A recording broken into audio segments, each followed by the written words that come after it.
Mtazamaji, karibu tena katika uchambuzi wa lesoni kama ilivyo ada yetu, na tunazidi kubarikiwa sote pamoja katika fundisho hili la kipekee sana. Naamini kwamba Mwenyezi Mungu anazidi kukulinda na kukupigania, ndio kwa sababu kila siku jukumu letu kama wachambuzi wa lesoni ni kwamba kuweza kumuinua Yesu Kristo juu katika robo hii, tukizidi kuchanganua unabii kwa undani kabisa. Kama ilivyo ada kabisa, sipo pekee katika jukwaa la uchambuzi, niko na mwalimu Ustadi Tony Omuya. Karibu sana. Asante sana kaka. Karibu, hujambo mpenzi mtazamaji. Ni furaha yetu tena kuweza kujumuika nawe katika safari ya uchambuzi wa Biblia. Nina matumaini kwamba utabarikiwa ifikapo mwisho wa kipindi hiki. Asante sana, tunashukuru sana. Kwa hivyo mpenzi mtazamaji, vipindi hivi vinatolewa kwa hisani ya kuweza kuwaokoa wengine. Kwa hivyo ukiweza kupokea, sambazia pia wengine waweze kuokolewa na injili hii. Na pia unapotazama katika sebule yetu hapa, tuko na nakala nzuri sana, nakala ya unabii ambayo inarejelea masuala kuhusiana na masuala ya manabii, na imechapishwa na kuandaliwa na shirika la wana Amazing Facts. Kwa hivyo siku ya leo tunaenda kuangazia mada nzuri kabisa sana, mada kuhusiana na mataifa.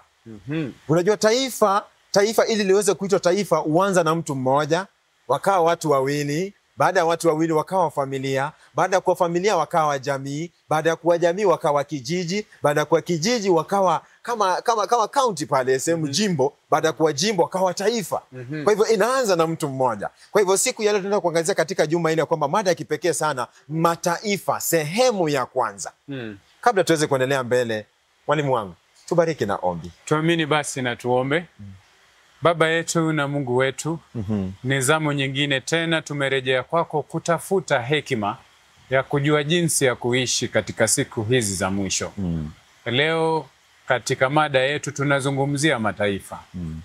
Tunaegemea mtazamo wako kuhusu mataifa, na tunaalika Roho wako Mtakatifu apate kutujuza ukweli, tupate kuujua na kuusadiki na kuenenda sawia na mapenzi yako. Ombi letu kwa imani katika Kristo Yesu mkombozi wetu. Amina. Amina. Asante sana. Kwa hivyo mwalimu wangu, tunapoanza somo la juma hili, mtazamaji wetu akitufuatilia sana, juma lililopita tukawa tunaangazia ya kwamba swala la ndoa. Swala la ndoa. Manake Mungu ndiye alianzisha ndoa. Sasa leo hapa tunaona ya kwamba tunazama na kuelekea katika mada nyingine tofauti ya kwamba mataifa. Mataifa. Sijui unalipa na kusema katika sehemu, manake Mwenyezi Mungu tunaona kwamba katika historia ya ulimwengu huu kuna mataifa tofauti tofauti. Na mataifa yana tabia tofauti tofauti. Kwa mfano taifa la Kenya lina tabia tofauti, taifa la Uganda lina tabia tofauti, taifa la Tanzania. Kwa hivyo mwandishi wa lesoni katika juma hili angependa tuweze kuelewa nini kwa mujibu wa mada hii, mataifa. Wajua, kwanza ukizungumzia taifa ni eneo fulani ya dunia ambako kuna kanuni fulani ama katiba fulani. Kuna kanuni ambazo zimekubalika miongoni mwa watu wanaoishi katika eneo hilo. Hivi kwamba upate kujua huyu ni Mkenya kwa kweli. Kwa mfano utampata akiendesha gari upande upi wa barabara? Atakuwa anaweza katika upande wa kushoto. Upande wa kushoto wa barabara. Lakini Marekani anaendesha gari lake katika upande wa kulia wa barabara, kwa kuwa anatumia kanuni za kule Marekani. Kwa hivyo akija Kenya inamgharimu hivi kwamba aweze kuishi kama Mkenya, inamgharimu kusadiki na kukubali kuenenda kulingana na nini? Na sheria za humu nchini Kenya. Kwa hivyo mataifa sio tu eneo la kijiografia, bali pia ni mienendo ya watu fulani. Mila na desturi yao. Kweli kabisa. Inafananaje? Na kwa mujibu wa vidokezo vya Biblia na tamathali za usemi, zile ambazo tumekuwa tukiangazia na ambazo tutakuwa tukiangazia katika kweli kabisa. Kwa mujibu wa Biblia, mtazamo wa Biblia, mataifa ni akina nani? Je, mienendo yao ni sambamba na mienendo ya matakwa ya Mwenyezi Mungu? Kweli kabisa. Na je, mitazamo yao ni sawia na mitazamo ya Biblia? Na je, sisi mimi pamoja nao, wewe uliyeketi pale, je, uko miongoni mwa mataifa? Miongoni mwa wale watu ambao wamejumlishwa na kuorodheshwa kama mataifa. Kweli kabisa. Kwa hivyo hayo ni baadhi ya maswali ibuka ambayo tunapata katika swala hili la mataifa. Ni kweli kabisa mwalimu wangu. Kwa hivyo pale katika kitabu cha Danieli 7:14 kuna jambo la kipekee ambalo tunalipata pale katika fungu kuu ambalo linatuongoza katika juma hili. Inasema kwamba naye akapewa mamlaka na utukufu na ufalme ili watu wa kabila zote na taifa zote na lugha zote wamtumikie. Mamlaka yake ni mamlaka ya milele ambayo hayatapita kamwe, na ufalme wake ni ufalme usioweza kuangamizwa. Sasa ufalme upi ambao tunauangazia hapa? Na ni mamlaka ya nani ambao tunaangazia hapa? Karibu sana mwalimu wangu. Huu ni ufalme wake Kristo Yesu, samahani. Na ni mamlaka yake Kristo Yesu. Na wasifu wake ni kwamba ni ufalme ambao hautaweza kufanya nini? Hautapita kamwe. Utasalia milele. Ule utawala utasalia milele. Kwa hivyo kuna jinsi ambavyo unabainishwa na utawala wa kimataifa. Maanake ukiangalia historia ya Biblia kuhusu mataifa, ni historia inayoonyesha kuanguka na kuzidi kuingia katika hali ya kuanguka kwa watu wa kimataifa. Ni kweli kabisa. Kwa hivyo moja kwa moja katika lile fungu la kukariri tunaelezwa kwamba mtazamo wetu unafaa kuegemea ufalme ule ambao utasimama milele na milele, ambao ni wa Kristo Yesu atakaporejea kwa mara ya pili. Sasa hapa tunapata kwamba katika Biblia takatifu, manake tumekuwa tukichambua kwamba kuna mianzo, alafu ile mianzo inaenda ikijihusisha pamoja na kutengeneza picha kubwa kabisa. Tunamuona hapa jamaa mmoja katika Biblia takatifu ambaye anajifahamisha kama vile Nimrodi. Na tunaona kwamba huyu Nimrodi anaanzisha ufalme fulani. Je, ufalme huu ambao Nimrodi anauanzisha, je, ulikuwa ni ufalme wa kumtukuza Mungu? Na huyu Nimrodi kwanza tumuelewe namna gani? Alikuwa kwanza ni mwana wa nani? Na akakuwa kuaje mpaka akaweza kutengeneza ufalme? Karibu sana mwalimu. Jinsi tulivyoashiria tulipokuwa tukianza, historia ya mataifa ni historia ya kuanguka kwa wanadamu na kuzidi kuzimia katika dhambi. Na tunaposoma Mwanzo 3 imetueleza jinsi ambavyo mwanadamu alipata kuingia katika hali ya kuanguka katika dhambi. Sasa historia inatuonyesha kwamba wanadamu walizidi tu kuingia na kuzamia katika uovu, kiasi cha kwamba ukifikia Mwanzo 6 Mungu akauangamiza ulimwengu wote kupitia kwa kutumia maji, gharika, wakati wa Noa. Lakini baada ya wakati wa Noa ile hali ya kuanguka ikazidi tena kuwepo. Kiasi cha kwamba ukifika kitabu cha Mwanzo 10 unapata watu wako katika hali ya kuzungumza lugha moja, wameishi sehemu moja, lakini mpango wao ni tofauti, ni kinyume cha mpango wake Mwenyezi Mungu. Mwenyezi Mungu, Noa alipoondoka katika ile safina, akaja akamtolea Mwenyezi Mungu kafara.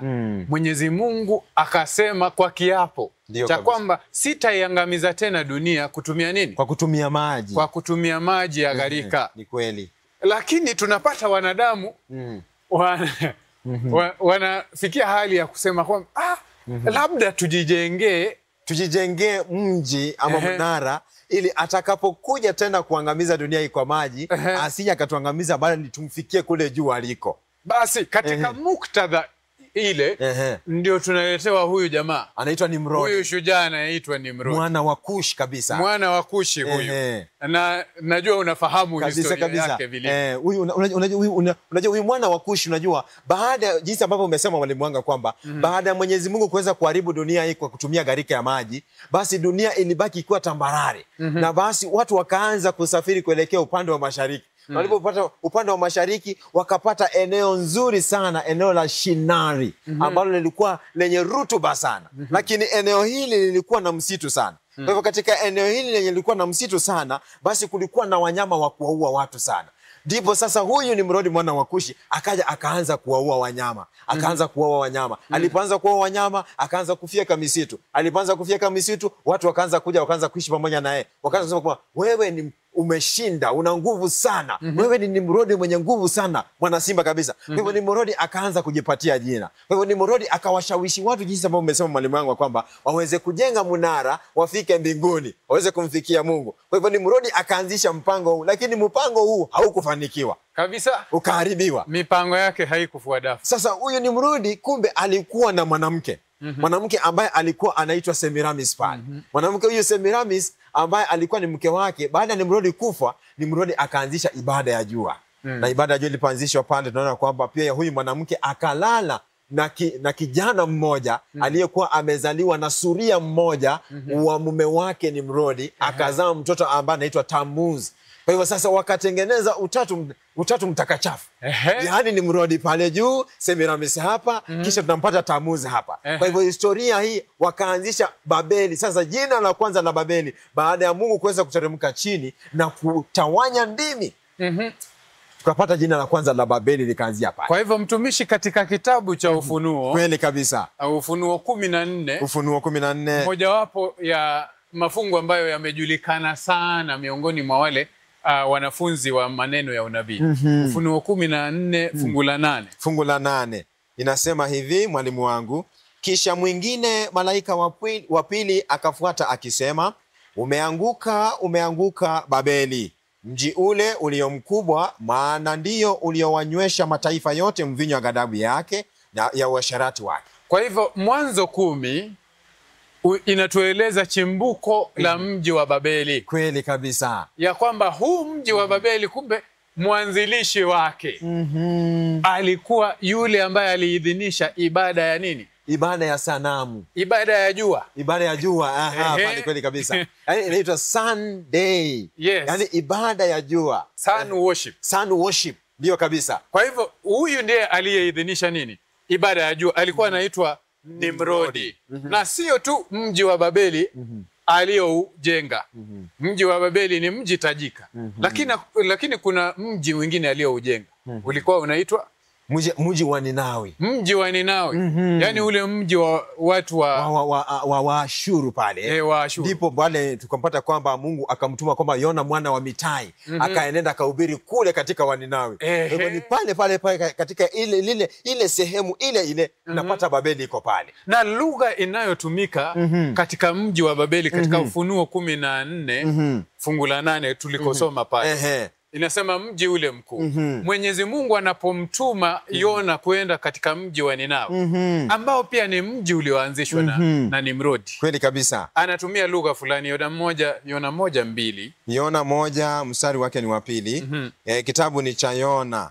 Yona 1 mstari wake ni wa 2. Biblia inasema hivi, inasema ondoka uende Ninawi, mji ule mkubwa, ukapige kelele juu yake, kwa maana uovu wao umepanda juu mbele zangu. Kwa hivyo Ufunuo 14 fungu la 8 latueleza ya kwamba malaika anapaza sauti na anatoa kilio dhidi ya mji gani? Mji wa Babeli, ambao ni mji mkuu.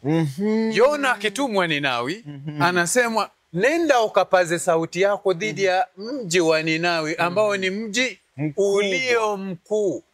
Umekuwa mkuu kwa njia gani? Umekuwa mkuu kwa kukithiri kwa maovu ndani yake. Kweli kabisa. Machafuko yaliyoko ndani yake. Kumbe Babeli ni makao makuu ya machafuko. Ni kweli kabisa. Na kwa kuongezea pale, mwalimu wangu, hebu tunaposoma kitabu cha Mwanzo 11 na mstari wake ni wa 2, tunapoangazia historia ya Nimrodi hapa, anasema hivi, ikawa watu waliposafiri pande za mashariki, waliona nchi tambarare katika nchi ya Shinari, wakakaa huko. Katika sehemu mahali ambapo panaitwa Shinari. Kwa hivyo unaposoma pia Danieli 1:1, hebu tumpate mtume Danieli anasema namna gani. Danieli 1:1 inasema hivi, inasema katika mwaka wa 3 wa kumiliki kwake Yehoyakimu mfalme wa Yuda, Nebukadneza mfalme wa Babeli alikwenda Yerusalemu akauhusuru. Bwana akamtia Yehoyakimu mfalme wa Yuda katika mkono wake pamoja na baadhi ya vyombo vya nyumba ya Mungu, naye akavichukua mpaka nchi ya Shinari. Kwa hivyo mahali ambapo wana wa Israeli walipelekwa mateka ni pale pale ambapo Nimrodi alikuwa anaongoza, na ni pale pale ambapo mji pia wa Ninawi ulikuwepo. kabisa. Kwa hivyo ukiangalia chimbuko la Babeli, jina lake ni machafuko. Kweli kabisa. Kwa hivyo ukija katika kitabu cha Ufunuo, ukipata jina Babeli, ukirejelea katika msingi wa mwanzo, inaashiria nini? Machafuko. Yani mafundisho ya kuchanganyikiwa. Sasa mataifa wakamuasi Mwenyezi Mungu. Kweli kabisa mwalimu wangu. Naye Mwenyezi Mungu akalazimika. Umejua hii ni historia ya dunia. Historia ya kuanguka kwa wanadamu. Kweli kabisa. Mwenyezi Mungu atafuta watu watakao kuwa waaminifu kwake. Mataifa yamekwisha kumwasi Mwenyezi Mungu. Wamefuata njia zao. Wito wake unakuja. Maanake wito wa Mwenyezi Mungu unajitokeza kwa kila mwanadamu. Kila mwanadamu. Kweli kabisa. Kitabu cha Tito 2:11 inasema neema yake inafunuliwa kwa kila mwanadamu. Mmoja wetu. Na kila mwanadamu amepewa nafasi ya imani. Mwenyezi Mungu amempa kipawa cha kuamini. Ukisoma Waroma 12 fungu la 3. Waroma 12 fungu lake ni la 3. Mtume Paulo anasema hivi, Waroma 12 fungu lake ni la 3. Mungu anawatafuta watu ambao watasimama pamoja naye. Maanake mataifa yote jumla yake wameasi. Anasema hivi, kwa maana kwa neema niliyopewa namwambia kila mtu aliyeko kwenu asinie makuu kupita ilivyompasa kunia. Bali awe na nia ya kiasi kama Mungu alivyomgawia kila mtu kiasi cha imani. Kwa hivyo Mwenyezi Mungu amegawia kila mtu, kila mmoja wetu. Kwa hivyo mtu asije akasema udhuru yangu ni kwamba siwezi kuamini. Mwenyezi Mungu ametugawia kila mmoja wetu nafasi ya kuweza kufanya nini? Ya kuweza kuamini. Lakini Mungu anatafuta mtu ambaye atakuwa mwaminifu kwake. Katika historia hii tukirejelea mwanzo msingi pale. Kweli kabisa. Anawatafuta watu, haoni mtu. Wito ukafika mlangoni pa jamaa fulani. Anaitwa nani huyo? Kwa wakati ule alikuwa anaitwa Abramu. Kwanza jina lake linaashiria baba aliyeinuliwa. Yani watu walikuwa wanajitazamia tu na kujiinua. Jina Abramu. Naye akamweleza ondoka sasa. Wito ukamjia. Na hatimaye baada ya kutafuta kwa muda mrefu, Mwenyezi Mungu akafikia yule mtu ambaye anaweza kumtii. Kweli kabisa. Amina. Na kufuata maagizo yake. Na huyu ni nani sasa? Huyu ni Abramu. Sasa Ibrahim. Sasa Mungu akamwambia namna gani mwalimu wangu? Mungu akamweleza ya kwamba ondoka katika taifa lako, katika watu wako, katika nyumba ya baba yako. Uenende katika nchi nitakayo kuonyesha. Nami nitakufanya uwe taifa kubwa na nitakubarikia ili uwe baraka kwa watu wengine. Kweli kabisa. Amina. Kumbe Mwenyezi Mungu katika kumtafuta mtu mmoja hakuwa anamtafuta tu ili amuinue huyo mtu apate kuonekana alafu sasa atembee kwa madaha eti mimi sasa ndio nimempata Mwenyezi Mungu. La hasha. Kusudi la Mwenyezi Mungu ni kwamba alikuwa anatafuta sana kubarikia jamii ya kibinadamu. Lakini alikosa ile njia atakayoweza kuwafikia mbinu ya kuwafikia. Maanake ni sharti amtumie mwanadamu kuwafikia kina nani? Kuwafikia wanadamu wengine. Ni kweli kabisa. Ndiposa wito unafika mlangoni pake nani? Ibrahimu. Na Ibrahimu ndio maana ameitwa nini? Baba wa imani. Anaamini wito wa Mwenyezi Mungu. Amina. Asante sana mwalimu wangu. Kwa sababu ya muda tuweze kusonga mbele kidogo hapa. Unajua wakati mwingine unapoomba unapewa kile kitu ambacho unaomba. Ni mazoea hivyo. Unajua Mungu ni mwaminifu sana. Na hapa tunapata kwamba wana wa Israeli, jinsi ambavyo umesema mwalimu wangu kwamba Mungu akataka kujifanyia taifa. Taifa ambalo litakuwa tofauti na mataifa mengine. Kwa hivyo sasa akamteua Ibrahim, na Ibrahim akamzaa nani? Akamzaa Isaka. Na Isaka naye akamzaa nani? Akamzaa Yakobo. Yakobo akawazaa wana 12 ambao walikuwa ni shina la kabila la Israeli. Kwa hivyo kukaanzishwa taifa pale. Kwa hivyo tunaona ya kwamba baada ya taifa hili kuweza kuanzishwa, wakawa wanajiongoza tofauti na mataifa yale mengine. Ya kwamba wao walikuwa wanaongozwa kwa muongozo wa nini? Wa makuhani ambao walikuwa wanaongoza katika ibada, na hawakuwa na kiongozi kama mfalme. Na ikafika mahali hawa wazee wakasema kwamba wakamwendea nani? Wakamwendea Samueli. Manake Samueli ndiye alikuwa kiongozi pale. Wakasema, Samueli, tungependa kuwa kama mataifa mengine. Ya kwamba sisi hatungependa kuweza kutawaliwa na makuhani. Je, kuhani Samueli alichukulia jambo hili namna gani? Na Mungu alichukulia jambo hili namna gani? Umejua Samueli alikuwa kuhani na pia alikuwa muamuzi. Kweli kabisa. Mpangilio wa Mwenyezi Mungu ulikuwa kwamba waamuzi ndio wawe watawala. Na wale waamuzi walikuwa watu ambao walikuwa wakiwasiliana na Mwenyezi Mungu moja kwa moja. Ishara tosha ya kwamba Mwenyezi Mungu ndiye alikuwa mtawala wa nchi ile. Lakini Israeli wakaangalia mataifa, wakaona jinsi ambavyo wafalme wao wanaenda katika vita wakiwa wamebeba silaha. Wakaanza kutamani. Wakasema, je, sisi na hili sanduku letu la agano tutaweza kufaulu kweli? Kila mara tukienda vitani, makuhani wamebeba hapo sanduku la agano. Yaani kwenu nyumbani kila siku mnakula tu ugali, lakini kwa jirani kuna kuliwa vyapati. Yaani shida kwenu nasema si ni ugali tu. Pasipo kujua ya kwamba kwa jirani kumbe kumewaka moto. Kumewaka moto. Wewe umenusa harufu kwa mbali, haujaingia kule ndani. Ukapata matatizo yaliyoko pale. Sasa wakatamania sana kutawalwa jinsi ya jinsi ya mataifa mengine. Naye Samueli akasikitika sana, akasema, je, ni vipi Mwenyezi Mungu amewakosea jameni? Mkaamua kumtupilia mbali. Lakini Mwenyezi Mungu akawaeleza. Samueli wa kwanza 8. Kisa hiki liko katika Samueli wa kwanza 8 fungu la 4 hadi 18. Kweli kabisa. Mwenyezi Mungu akawaeleza, akamweleza Samueli, usiwalilie, sio wewe wamekukatalia mbali, ni mimi wamenikataa. Wamekuomba mfalme. Nenda ukawaeleze asili ya utawala wa wafalme ndio wa kimataifa. Kwa hivyo hapo ndipo tunapata vipengee jinsi ambavyo wafalme wa mataifa wanavyoongoza. Ndio akawaeleza, watawafanya wana wenu kuwa watumwa wao. Kweli kabisa. Na hata watawachukua binti zenu bila kuwalipa mahari. Sasa Mwenyezi Mungu akawaeleza mambo haya yote. Watachukua wana wenu waweke katika majeshi yao. Wawe walinzi wao. Kisha watawatoza ushuru. Na mambo mengine kama haya. Lakini wale watu wa Israeli wakasisitiza, tunataka huo utawala. Sasa Mwenyezi Mungu, wasemavyo Waswahili, mtoto akililia wembe basi mpe. Mwenyezi Mungu baada ya kuwapa onyo na wakafanya shingo ngumu, akasema, haya basi, nimekubali. Wape nini? Wape kile wanachokiomba basi. Wape kile wanachokiomba. Kwa hivyo wakapatiwa.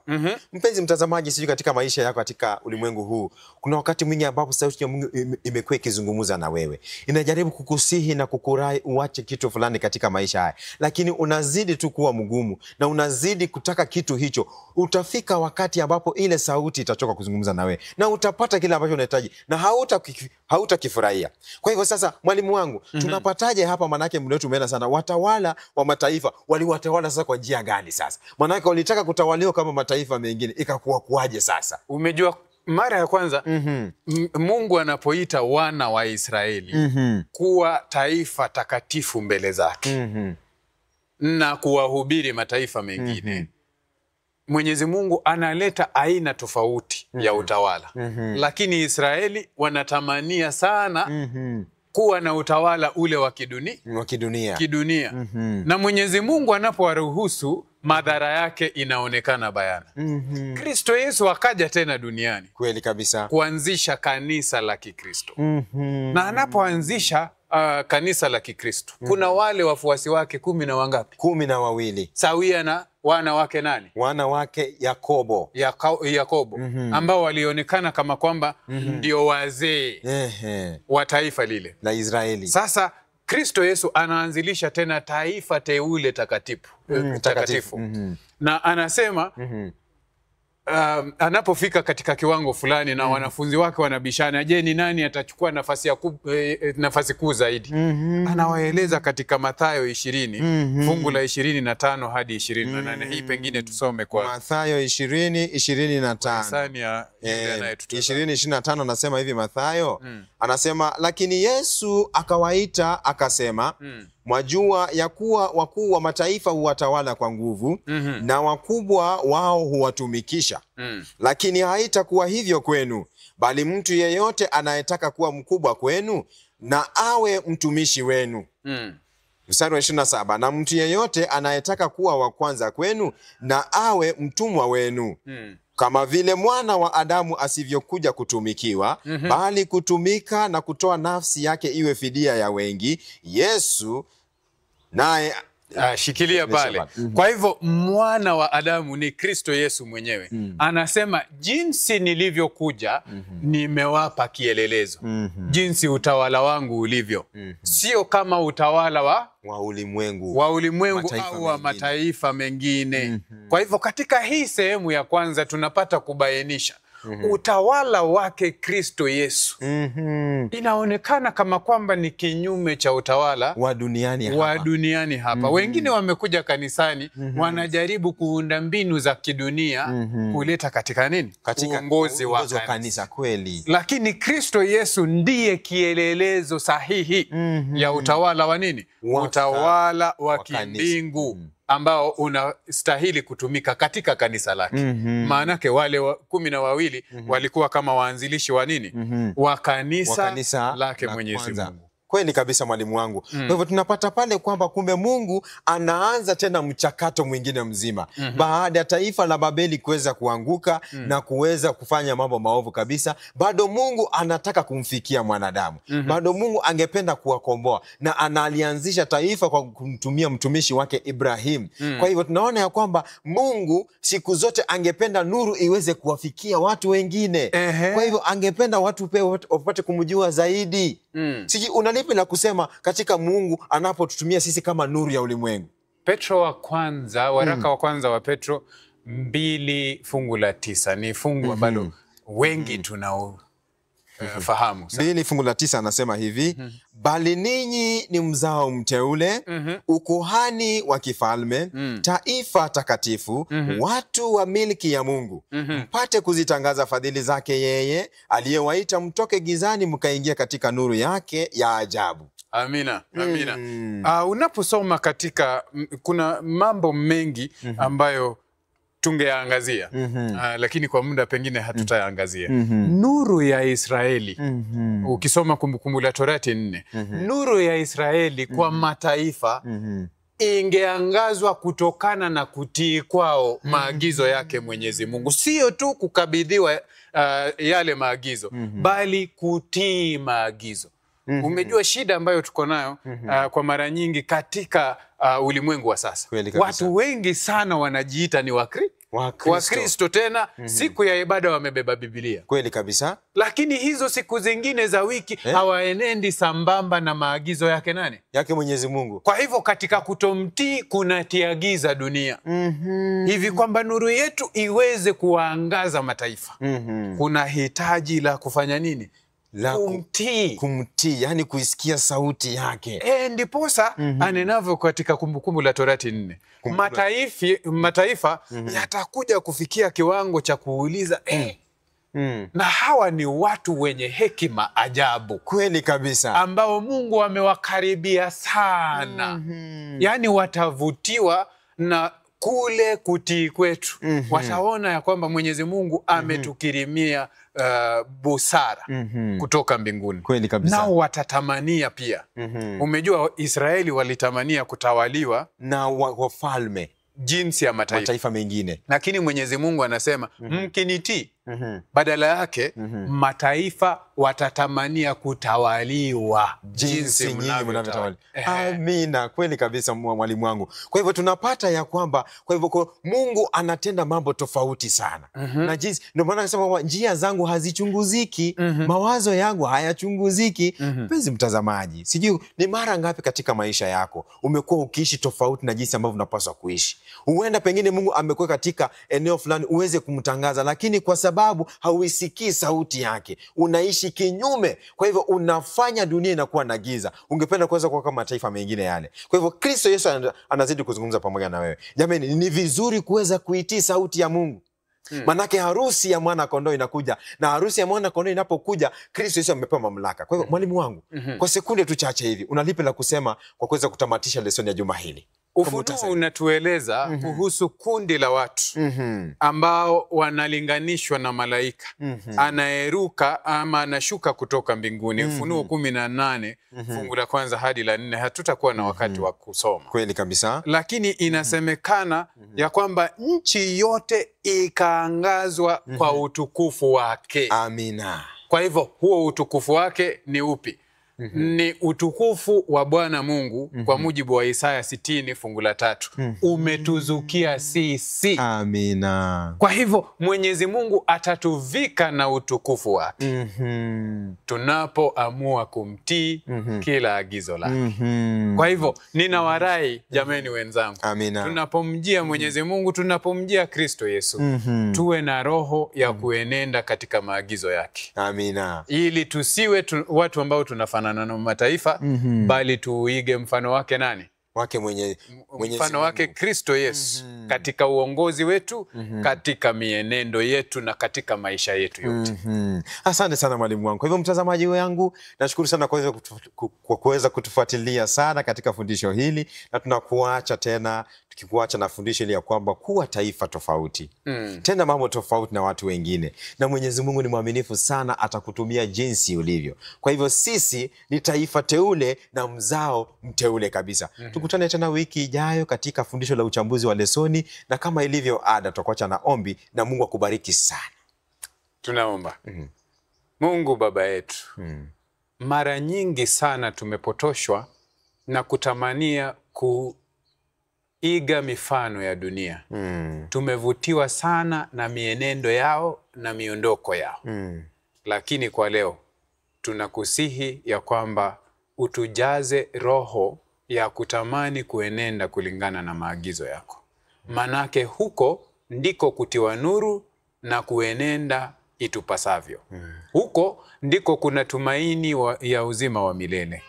Hebu basi na utubadilishe, utuumbie moyo mpya, ili tusifanyike kulingana na mienendo ya mataifa, bali tuige sura yake Kristo Yesu, hivi kwamba atakaporejea tuweze kuwa watu wa kupendeza machoni pake. Hadi katika kipindi kijacho, tunaomba utulinde, utuondolee mbali dhambi zetu, ili tukae karibu na Kristo, tumfanane, watu wengine wasiomjua wapate kuvutwa kwake kupitia kwetu.